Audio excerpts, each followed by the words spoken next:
Hello everyone, welcome back to my channel. मैं हूं पूजा सेतिया। हमने चैप्टर स्टार्ट किया हुआ है अकाउंटिंग रेशो। आज हम नेक्स्ट इलस्ट्रेशन करने जा रहे हैं टीएस ग्रेवल की बुक से, जिसमें टॉपिक हमारा अभी चल रहा है क्विक रेशो या फिर जिसको बोलते हैं लिक्विड या फिर एसिड टेस्ट रेशो। मैं क्वेश्चन रीड कर रही हूँ, आप स्क्रीन पर देखिए। न्यू सेशन की जो बुक है आपकी 2026 जो है एडिशन की है, उसमें इलस्ट्रेशन नंबर 29 है, और जो लास्ट ईयर का एडिशन है आपका 24-25 का, उसमें 28 नंबर में इलस्ट्रेशन है।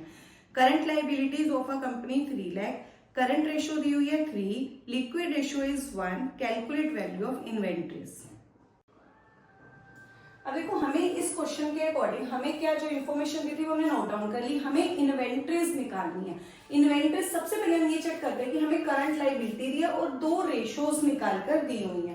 अगर कोई भी रेशोज आपको दी होती है तो सबसे पहले उसका फॉर्मूला आप अप्लाई करोगे और उसमें जो जो चीज आपको दी हुई है उसको पहले पुट करेंगे। सबसे पहले आपको क्या दिया है? Current ratio. तो करंट रेशो का फॉर्मूला लगाएंगे करंट रेशो। करंट रेशो होती है करंट एसेट्स अपॉन में करंट लाइबिलिटीज। तो करंट रेशो की जगह आप क्या लिख देंगे?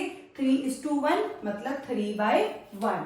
इसकी जगह क्या आ जाएगा? 3/1। अब करंट एसेट्स हमारे पास है नहीं, करंट लाइबिलिटीज कितनी दी हुई है? 3 लाख। तो यहां पर आप ऐसे क्रॉस मल्टीप्लाई करोगे तो आपकी क्या आ जाएंगी? करंट एसेट आ जाएंगी। तो करंट एसेट्स कितनी आ गई हमारे पास? 3 × 3 9 लाख। अब ये आ गई हमारे पास करंट एसेट्स आ गए। अब नेक्स्ट रेशो क्या दी हुई है? लिक्विड रेशो दी है। अब इसको भी पुट करके हमारी कोई ना कोई वैल्यू निकल आएगी। लिक्विड रेशो, लिक्विड रेशो का फॉर्मूला क्या होता है?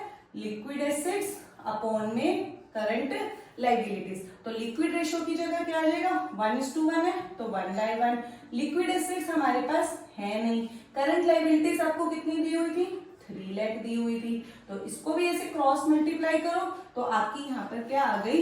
लिक्विड एसेट्स आ गई 3 लाख। अब हमारे पास करंट एसेट्स भी आ गई, लिक्विड एसेट्स भी आ गई। अब आपको इन्वेंट्रीज का पता होना चाहिए कि इन्वेंट्रीज किस फॉर्मूले के अंदर आती है। लिक्विड एसेट्स जब आप निकालते हो ना, लिक्विड एसेट्स, लिक्विड में शॉर्ट फॉर्म यूज करती हूँ L for liquid, A for assets.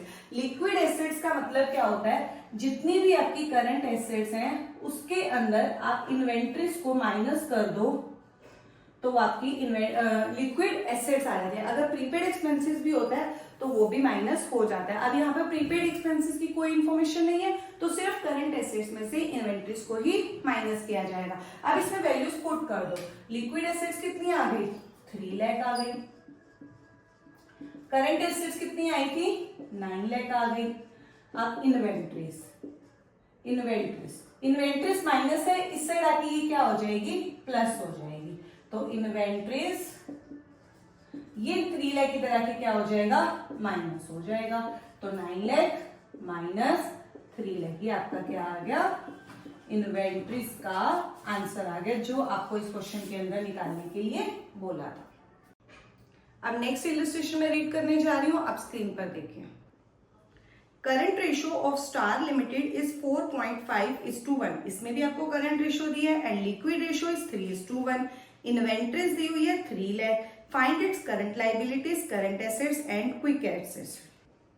अब हमें ये क्वेश्चन जो है वेरी इंपॉर्टेंट है। ये आपका पूरा 3 या 4 नंबर में भी आ सकता है और आपका एमसीक्यू में भी आ सकता है। कोई एक आइटम निकालने के लिए आपको जो जो इन्फॉर्मेशन है उसके अकॉर्डिंग आपको करंट एसेट्स, करंट लाइबिलिटीज और क्विक एसेट्स निकालनी है। अब सिंपल सी चीज है, लास्ट इलस्ट्रेशन में भी मैंने आपको बताया कि अगर आपको कोई रेशो दिए तो पहले उसका फॉर्मूला अप्लाई करो और अगर उसमें से कोई चीज दी हुई है तो उसको पुट करके क्रॉस मल्टीप्लाई करके आपकी वैल्यूज आ जाएंगी। अब करंट रेशो दी है, लिक्विड रेशो दी है। अब एक चीज देखते हैं, देखो करंट रेशो अगर दी हुई है, current ratio is equal to current assets upon में करंट लाइबिलिटीज।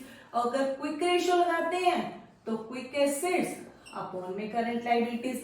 अब इस क्वेश्चन में लास्ट इलस्ट्रेशन में हमें इन दोनों में से कोई एक चीज दी हुई थी। अब ना तो करंट एसेट्स दी हुई है, ना फिर करंट लाइबिलिटीज दी है, ना ही क्विक एसेट्स दी है, ना ही करंट लाइबिलिटीज दी है। तो जब ऐसी चीज हो और आपको कोई ना कोई तो क्वेश्चन के अंदर वैल्यूज वाला फिगर दी हुई होगी। हमें क्या दिया हुआ है? इन्वेंट्रीज दिया हुआ है। क्या दिया हुआ है? इन्वेंट्रीज दिया हुआ है। अब अब इसका तो इसमें फॉर्मूला यूज नहीं हो सकता यहाँ पर कि हम इसको इन्वेंट्री से डायरेक्टली पुट कर दें, क्योंकि एक सिंगल इन्वेंट्री तो करंट एसेट्स नहीं हो सकती है। अब आप क्या करोगे जब ऐसा होता है, इट्स वेरी इंपॉर्टेंट क्वेश्चन कि आप जब ऐसे वैल्यूज होती है, मैंने एक पहले भी ट्रिक सिखाई थी कि इन्वेंट्रीज को आप देखो वो कहां पर किस फॉर्मूले में होती है, कौन से फॉर्मूले में होती है, क्विक एसिड्स के फॉर्मूले में होती है। क्विक एसिड जो होती है वो हम कैसे करते हैं कि जितनी भी आपकी करंट एसिड्स होती हैं, देखो करंट एसिड्स में से ये करंट एसिड, इसमें से अगर आप लेस कर देते हो इन्वेंट्रीज, करंट एसिड्स में से इन्वेंट्रीज को अगर आप लेस कर देते हो तो आपकी क्या आ जाती है, क्विक एसिड्स आ जाती है। ठीक है, अब आपको जब अमाउंट दिया है, सिर्फ एक ही चीज का आपको अमाउंट दिया है, तो आप उससे आप बाकी चीजें भी निकाल सकते हो। अब आपको रेशो दिया है, रेशो में इसका मतलब क्या होता है, ये 4.5:1 है ना, 4.5:1 और ये क्या है 3/1, मतलब जो नीचे 1 है वो क्या है आपकी करंट लायबिलिटी का नंबर है, और ये क्विक एसिड्स का नंबर है, और ये करंट एसिड्स का नंबर है। तो आप नंबर यूज करोगे रेशोज वाले। क्विक करंट एसिड्स का नंबर क्या है 4.5, तो आप यहां पर क्या लगा दोगे 4.5। देखो नंबर है तो नंबर ही यूज होने चाहिए, अगर अमाउंट है रुपीज वाला तो रुपीज वाले अमाउंट होने चाहिए, तो आप नंबर यूज करो तो सब रेशोज के नंबर। करंट एसिड्स का नंबर क्या है 4.5, इन्वेंट्रीज का नंबर हमें अभी पता नहीं है, इन्वेंट्रीज का क्या है अमाउंट है, अमाउंट इसको इस साइड लिख दो, एक साइड आपका क्या होना चाहिए अमाउंट होने चाहिए और एक साइड आपके नंबर होने चाहिए। क्विक एसिड्स कितने हैं 3, उसका नंबर क्या है 3, मतलब आप 4.5 में से क्या माइनस करोगे कि आपकी क्विक एसिड्स आ गई 3, तो मतलब इन दोनों का ही आप क्या ले लोगे डिफरेंस ले लोगे, तो कितना आ जाएगा वो 1.5, कितना डिफरेंस आ जाएगा 1.5, तो इसका मतलब आपने इसमें से इसी को 1.5 को माइनस किया कि आपके पास क्विक एसिड, तो आप ये ऐसे सीरीज बना लोगे, कुछ भी आप रेशो में ऐसे निकाल सकते हो। अब मैंने एक पहले जो करंट रेशो का हमने किया था उसमें इलस्ट्रेशन में बताया था कि आपको ऐसे जो नंबर्स में आप यूज करते हो ना, ऐसे फॉर्मूला ट्रिक यूज करते हो तो आप कुछ भी निकाल सकते हो। अब हमें क्या निकालना है करंट एसिड्स निकालनी है, क्विक एसिड्स और करंट लायबिलिटीज।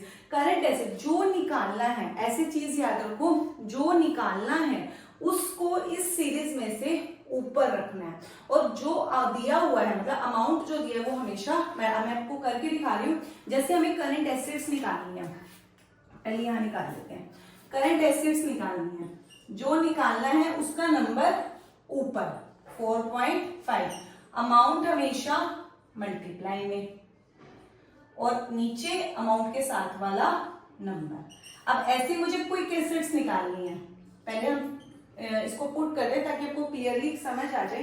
क्विक एसिड्स निकालनी है मुझे, क्विक एसिड जो निकालना है उसका नंबर ऊपर, अमाउंट हमेशा मल्टीप्लाई में, और अमाउंट के साथ वाला नंबर नीचे। बस अब इसको कट कर लो, अब इधर भी डेसिमल है इधर भी डेसिमल है, तो ये तो डेसिमल से डेसिमल कट जाएगा, 15 3 45, तो इसका मतलब जो करंट एसेट्स आ गई 9 लाख आ गई। अब ये देखो अमाउंट वाला मैंने पूरा कंप्लीट कर लिया, अब यहां से भी कर सकते हो 9 - 3 नेचुरली है कि 6 लाख आपकी क्या आ जाएंगी क्विक एसेट्स आ जाए। अब इसको भी आप ऐसे सॉल्व कर सकते हो, इसका डेसिमल नहीं कर सकते, इसकी डेसिमल की एक 0 लगा लो, तो इसको कट करोगे तो यहाँ पर भी आपका एज इट इज 6 लाख आ जाएगा। तो आपका ये पूरे ये सीरीज, ये इट्स वेरी इंपॉर्टेंट ट्रिक है ये वाली, कि आप ऐसे इसको आपको एक्स एक्सिस ज़ूम नहीं करना पड़ता, कि आप इजीली आप किसी भी चीज का अमाउंट निकाल सकते हो।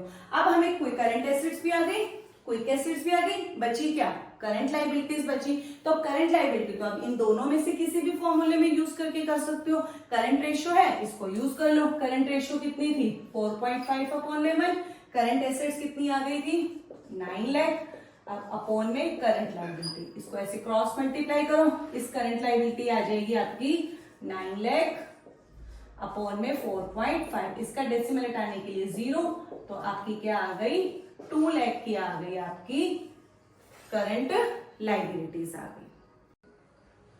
अब नेक्स्ट इलस्ट्रेशन रीड करें, स्क्रीन पर देखिए। क्विक रेशियो दिया 1.5, करंट एसेट्स दिए 1 लाख, करंट लाइबिलिटीज दिया 40,000, कैलकुलेट वैल्यू ऑफ इन्वेंटरीज। अब हमें देखो इस क्वेश्चन के अंदर भी क्विक रेशियो दी हुई है। जब भी कोई रेशियो दी होती है तो सबसे पहले उसका फॉर्मूला अप्लाई करेंगे। लास्ट इलस्ट्रेशन में भी मैं आपको यही बता रही हूँ।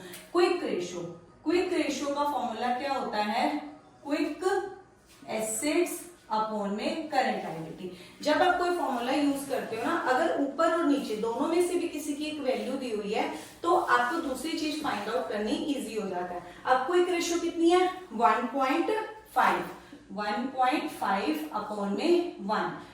क्विक एसेट्स हमारे पास है नहीं, करंट लायबिलिटीज आपको दी हुई है 40,000। तो अब ऐसे क्रॉस मल्टीप्लाई करो तो आपकी यहां से क्या आ जाएंगे? क्विक एसेट्स आ गए 40,000 इंटू 1.5। इस पॉइंट का वो हटाने के लिए नीचे 10 लगा दो तो कितनी आ गई आपके पास क्विक एसेट्स? 60,000। हमें क्या निकालना है? इन्वेंटरीज निकालना है। तो वेरी सिंपल कि क्विक एसेट्स जो होती हैं, क्विक एसेट्स का फॉर्मूला क्या होता है? जितनी भी आपकी करंट एसेट्स होंगी, करंट एसेट्स में से माइनस कर दो इन्वेंटरीज, तो आपकी क्या आ जाती हैं? क्विक एसेट्स आ जाती हैं। अब करंट एसेट्स कितनी दी हुई हैं? 1 लाख दी हैं, तो यहां पर अमाउंट लिख दो 1 लाख। इन्वेंटरीज हमें पता नहीं है, अभी फाइंड आउट करनी है। क्विक एसेट्स हमारी कितनी निकल आई थी? 60,000। तो दैट मीन्स इन दोनों का जो डिफरेंस होगा, इन्वेंटरीज क्या होगा? 40,000 होगा। इन्वेंटरीज नेचुरली कितनी आ गई? 40,000। तो 1 लाख में से 40,000 अगर आपने माइनस किया तो क्विक एसेट 60,000 आ गई। तो हमारा जो आंसर होगा इन्वेंटरीज कितना निकल के आया?